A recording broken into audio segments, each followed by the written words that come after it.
Oke, selamat siang. Assalamualaikum warahmatullahi wabarakatuh. Pada minggu ini, Berita akan membahas tentang elastomer jembatan. Oke. Adapun pokok bahasanya yaitu macam-macam elastomer, bearing pad pada jembatan, dan analisa perhitungan elastomer jembatan. Pada dasarnya, sistem tumpuan pada jembatan itu dibagi menjadi 3 ya, ada 3, yaitu tumpuan sendi, tumpuan roll, dan tumpuan jepit, di mana ketiganya ini memiliki fungsi yang sama, yaitu meneruskan gaya dari struktur utama menuju ke struktur bawah, dari struktur atas menuju ke struktur bawah atau ke pondasi ya. Kalau di jembatan berarti gaya akan diteruskan dari struktur atas menuju kepala jembatan lalu ke pondasi. Nah, dari sifat ketiganya, adapun untuk tumpuan sendi di sini ya, dikatakan bahwa tumpuan sendi ini direncanakan untuk menerima atau menahan gaya translasi ya, baik dari horizontal maupun vertikal.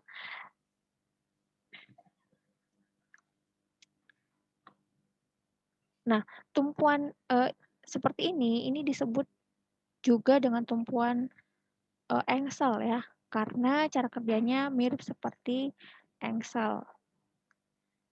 Sedangkan untuk tumpuan roll, di sini roll itu membolehkan terjadinya rotasi dan translasi dalam arah horizontal dan menahan translasi dalam arah vertikal. Jadi bisa dikatakan untuk tumpuan roll hanya menerima gaya yang arahnya tegak lurus ya, dan tidak mampu untuk kemudian menahan momen. Kemudian untuk tumpuan jepit, dia dapat menahan gaya vertikal, horizontal, dan momen. Jadi bisa dikatakan dia itu kemudian disebut atau bisa kita katakan merupakan tumpuan kaku atau tumpuan rigid ya, karena bisa menahan gaya ketiganya.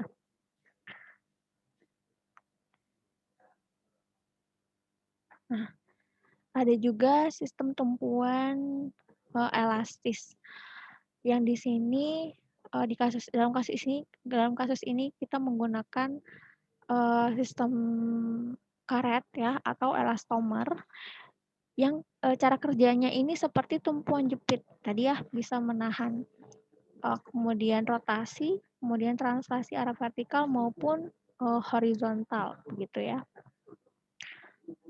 Nah, untuk tumpuan elastis seperti ini karena dia itu sistem kerjanya seperti tumpuan rigid ya atau tumpuan kaku, maka dia difungsikan setengah rigid dan setengah kaku. Desainnya yaitu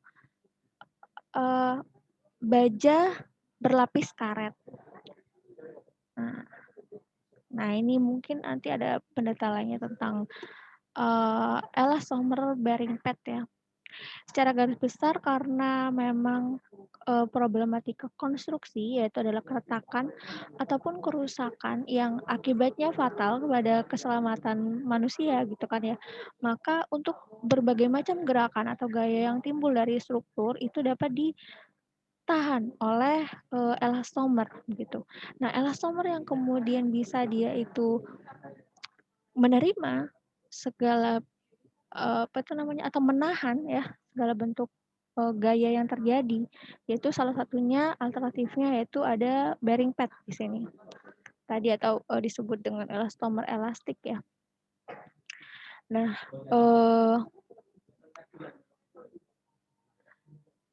Di sini dikatakan bahwa elastomer elastik ini berfungsi untuk menyerap pergerakan, pergeseran, penyusutan, dan pemuaian akibat trafik yang padat ataupun cuaca yang buruk.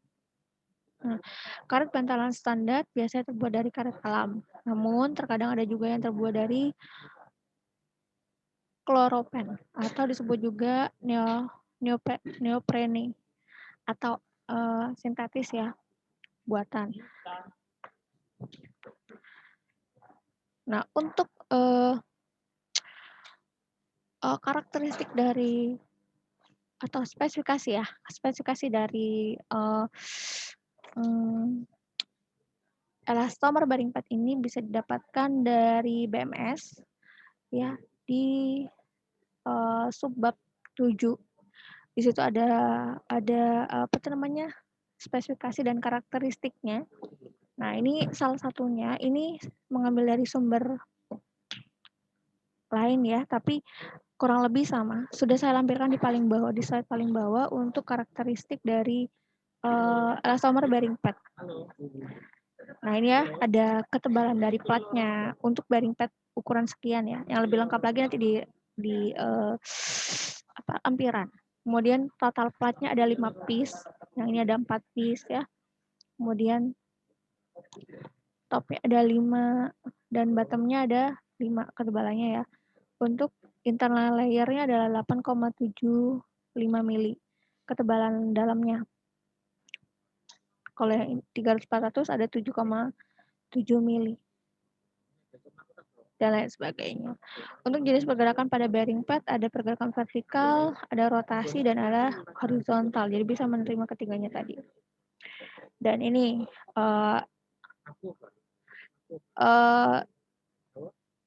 karakteristik dari karetnya ya. Ada tensile strength-nya sekian untuk natural dan untuk sintetis yang 15,5 juga diusahakan kan sama ya, tapi ultimate elongation-nya di sini ada 400%, untuk yang sintetis 350% dan lain sebagainya ya. Nah, ini untuk plat bajanya. Berdasarkan ISHD, ini juga tercantum di SNI 2008 juga ada ya. Tergantung dari nilai hardness-nya ya, kekakuannya ada 50, 60, 70. Mana yang kalian gunakan nanti akan mengikuti ini. Si modulusnya ini nilai G-nya dan ini nilai EB-nya, modulusnya. Nah, ini sifat-sifat dari karetnya. Itu nah, seperti ini, cuma ini detailnya. Ini bisa dilihat di SNI 3967/2008 yang dia mengacu pada BMS. Ya, ini lebih detailnya lagi. Nah, kemudian adapun untuk analisa perencanaan elastomer bearing pad-nya, kita punya data umum dulu, yaitu sebagai berikut. Data umumnya harus dimasukkan semua. Kemudian ini ada profil gerakan melintang, gerakan memanjang.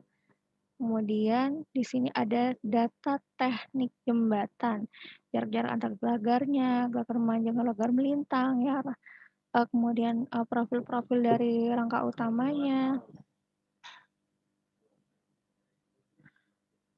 Nah, kemudian di sini ada pembebanannya, dimasukkan semua pembebanannya. Secara otomatis untuk pembebanan, ini karena elastomer dia menerima pembebanan dari rangka utama, ya, untuk jembatan rangka baja, maka semua pembebanan akan diteruskan dari rangka utama. Jadi menggunakan pembebanan untuk di rangka utama, beban mati dan sebagainya. Untuk jembatan beton bertulang, nah ini harus menggunakan pembebanan yang diterima dari gelagar memanjang, gitu ya.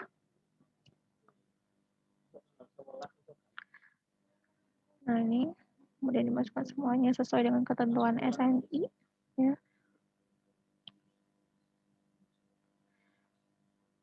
Nah ini masih pembebanan ya.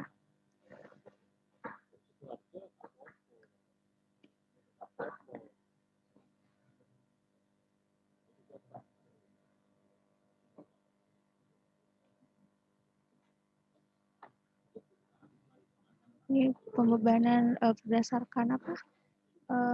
Gempanya. Ya, ada gaya geser total arah memanjang akibat gempa dan ada gaya geser total arah melintang akibat gempa. Kemudian dari kombinasi dicari nilai yang ultimate ya, nilai yang besar. Nah, kemudian kita masuk ke perencanaan elastomer. Nah, dimasukkan dulu untuk nilai hardness-nya karena kekuatannya kita menggunakan yang 50, 60 atau 70. Di sini contohnya pakai yang 70. Untuk modulusnya kita menggunakan karena 70. Jadi nah ini ya, karena 70 jadi sir modulusnya adalah 1,2 dan book modulusnya adalah 2000. Gitu ya. Nah, kemudian untuk panjang perletakan, ini kita menggunakan apa itu namanya? Spek dari elastomer bearing pad. Bisa lihat di apa itu namanya? Lampiran di paling bawah. Itu tergantung kalian mau menggunakan lebar dan panjang berapa. Nah, karena kita memilih salah satunya, jadi nanti disesuaikan di sini ya. Contoh yang ini ya. Kita menggunakan ukuran dena 480 kali 250 mili dengan tebal plat baja 5 ya.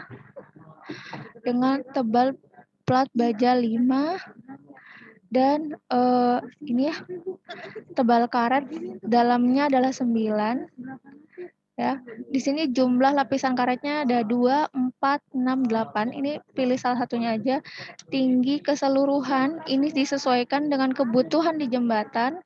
Kemudian kekakuan tekan terhitung pada geser. Ini untuk data yang kita gunakan sebagai acuannya. Kemudian kekakuan geser rata-ratanya adalah sekian. Kekakuan perputaran terhitung sekian, gitu kan ya.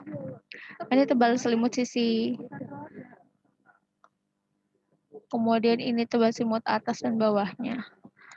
Nah, ini karakteristik dari ininya ya. Nah, ini bisa kalian masukkan di sini datanya. Tebal selimutnya tadi ya, berapa yang kalian pakai misalnya. Tebal lapisan dalamnya berapa. Jumlah lapisannya tadi ya. Tebal pelebajanya berapa. Jadi tebal total elastomernya berapa. Set cover thickness-nya berapa. Tadi sudah ada di apa itu namanya, lampiran. Kemudian setelah kita masukkan untuk seluruhnya, kita lanjutkan ke kontrol elastomer.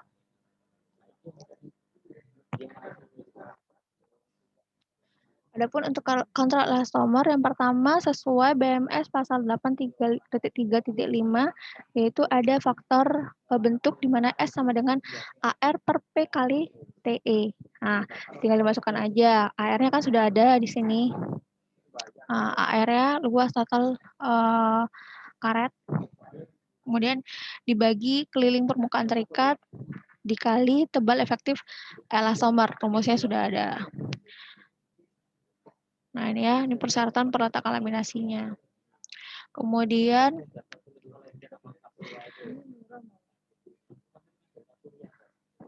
selanjutnya kita cek untuk regangan geser tekan. Nah, yaitu HA kali T per AR kali A kali G ya. HA-nya berarti apa pergerakan gempanya.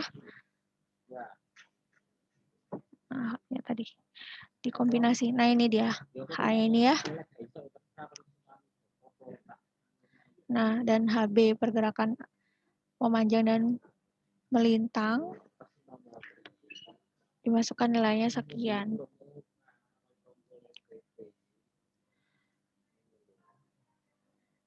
Nah, selanjutnya